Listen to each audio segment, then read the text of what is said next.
Hey guys, what's up? It's Young Wimmus here, and let's just jump right into it. No, all jokes aside, I got a different video for you today. Um, if you know me in my personal life, then you know I'm somewhat of a conspiracy theorist. Not this type of conspiracy theorist, more like this type of conspiracy theorist. And another thing that I'm quite passionate about is film, video, YouTube, stuff like that. So I was scrolling through my Instagram the other day, and I happened to follow a couple like film geeks or like I love camera pages. And one of the pages was promoting this new Apple Home HUD or Home Hub, whatever it's called. Um, and they were promoting it as like just this awesome cinematic feat to just behold. Like they basically made it sound like it was like God's gift to the video film lovers of Earth. So I had to check it out. And of course, if it's done by Apple, then you know a lot of money went into it, and it's probably pretty high budget. And most certainly it was. And when I went to look at it, I was pretty impressed. Um, it's definitely a cool video. There is some very cool effects and themes and ideas going on in the video, but also I couldn't help but notice a real darkness to it, a real creepiness to it, a real unsettling. I don't know, just something I can't quite put my finger on. Just behind the curtain, just something there's very creepy about it. And that's basically what this video is today. I just kind of want to go through it, look at it, and talk to you guys about why I feel it's so creepy and why it's so disturbing and what are some of the messages that they're trying to promote here when you read between the lines. Um, and it's definitely kind of disturbing. So let's just check it out.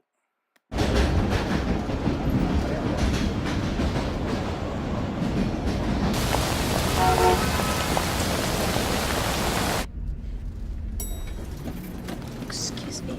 Sorry, excuse me. Sorry.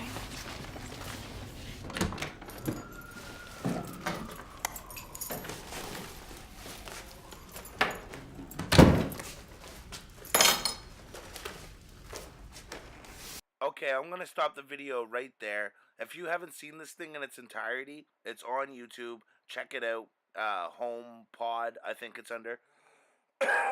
Excuse me.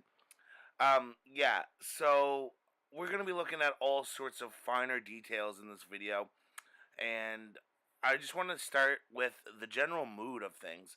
So as you can see, it starts off with her on the train and her out in public, basically outside of her home.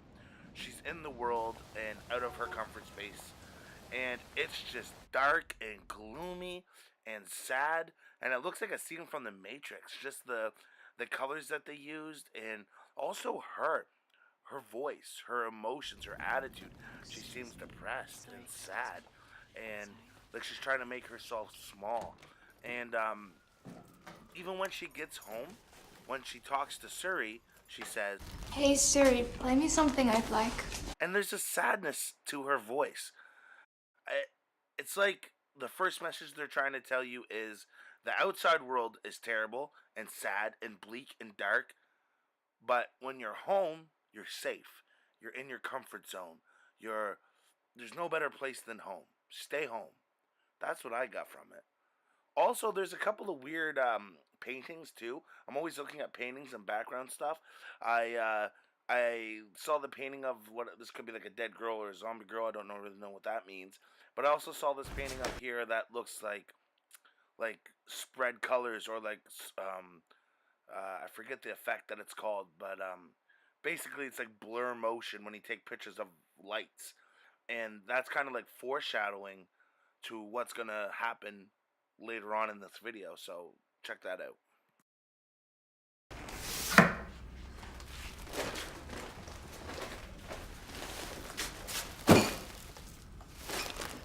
Hey Siri, play me something I'd like. Okay. We stayed up all night watching a comedy show. So She's home now. She's getting settled in. She gets herself a glass of water, um, gets her music going, starts to relax. And I noticed something kind of odd about the music in one scene. While she's drinking her water, the music kind of subtly shifts, almost like a little more echo to it. It sounds almost like how you would hear music if you were drunk. It kind of makes me think like she's in a trance, or there's just a real split second where the music just kind of shifts. You know I talk about you highly. I'm fascinated for the time. And it seems like she's becoming intoxicated. Now, I don't know if that's what they were really going for. That's just kind of, again, how I felt and how that part of the video made me feel. Um, so I thought it was really interesting that she hops up on the couch and whispers to the wall, almost like the apartment itself is alive. And that's gonna come up again. It's kind of important, so pay attention to that. And again, we see a couple of interesting pictures on the wall, the all-seeing eye, and this fella. So just like that, her house comes to life. It responds to her movements. The walls, the windows, the furniture. When she dances, it's almost as if the apartment dances back with her.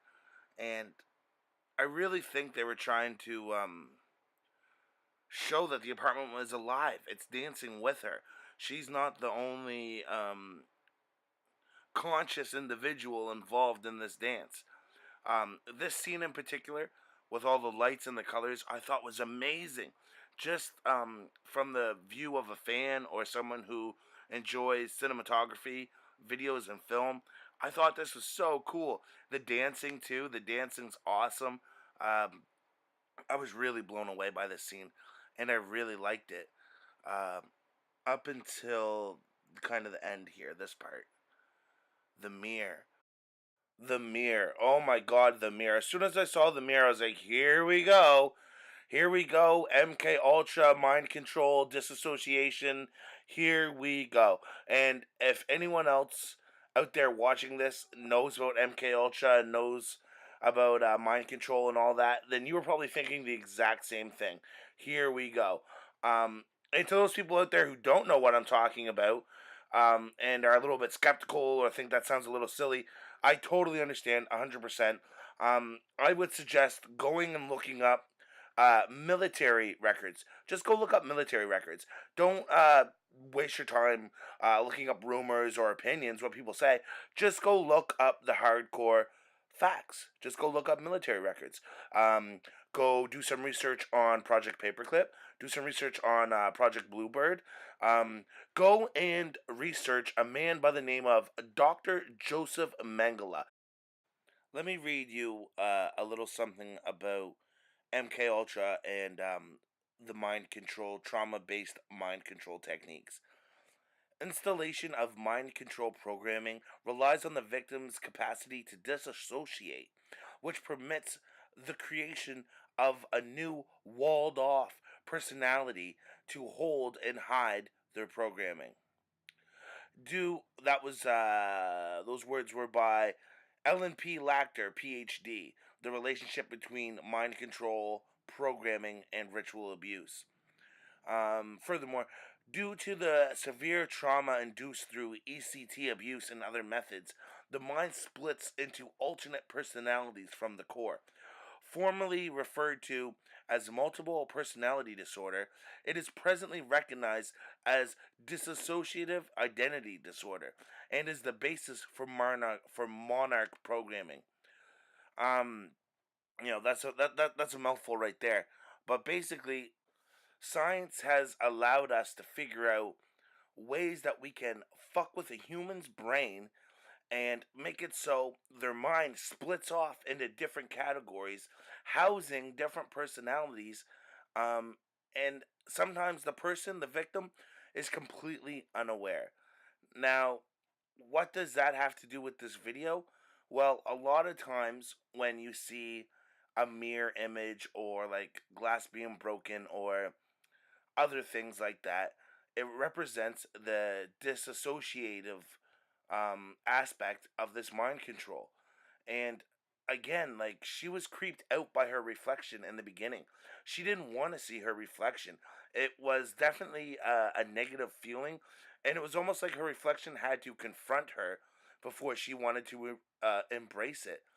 And that's not the only creepy vibe that her reflection uh, gives off.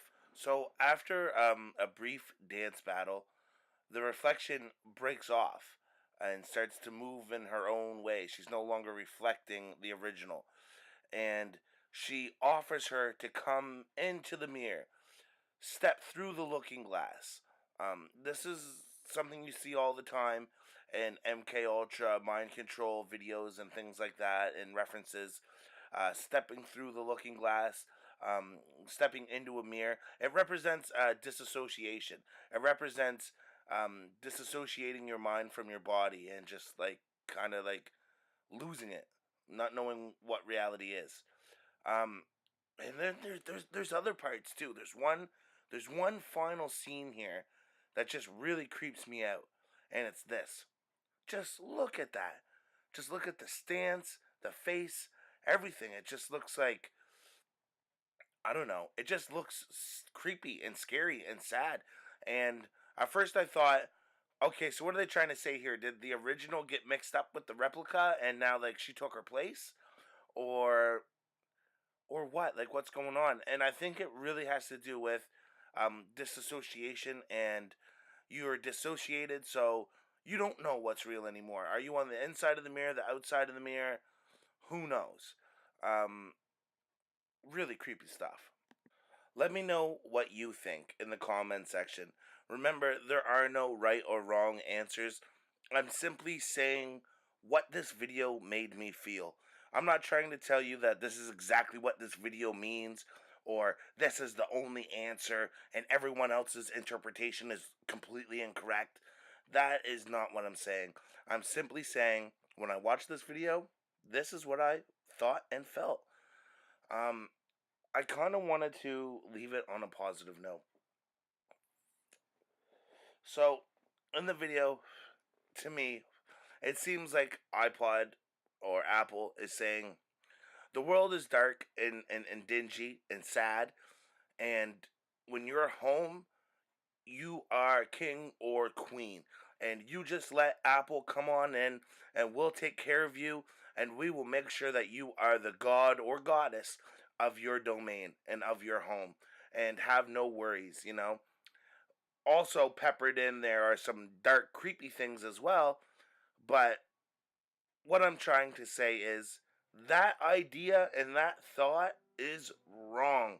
The world is not an evil place. um yeah, bad things happen and people do evil things. I know that. It happens quite a bit. But from my personal experience, human beings and being out in the world, there are a lot more of us than there are of them. And what I mean by that is there are a lot more people who will help you, who will love you, who will care for you and share with you, than there are people who want to ignore you or hurt you or put you down. I'm not saying they don't exist, those people are out there, but there's a hell of a lot more of us than them. So don't just stay in your home. Don't lock yourself away. Who knows what you could give to the world, and who knows what the world has to give to you. I may have misinterpreted this entire video, and I may be completely incorrect with my assessment. But in the case that I'm not incorrect, I want to put it out there that there are good people out there too, and that it's not all evil out here. And, you know, again, there's more of us than there is of them.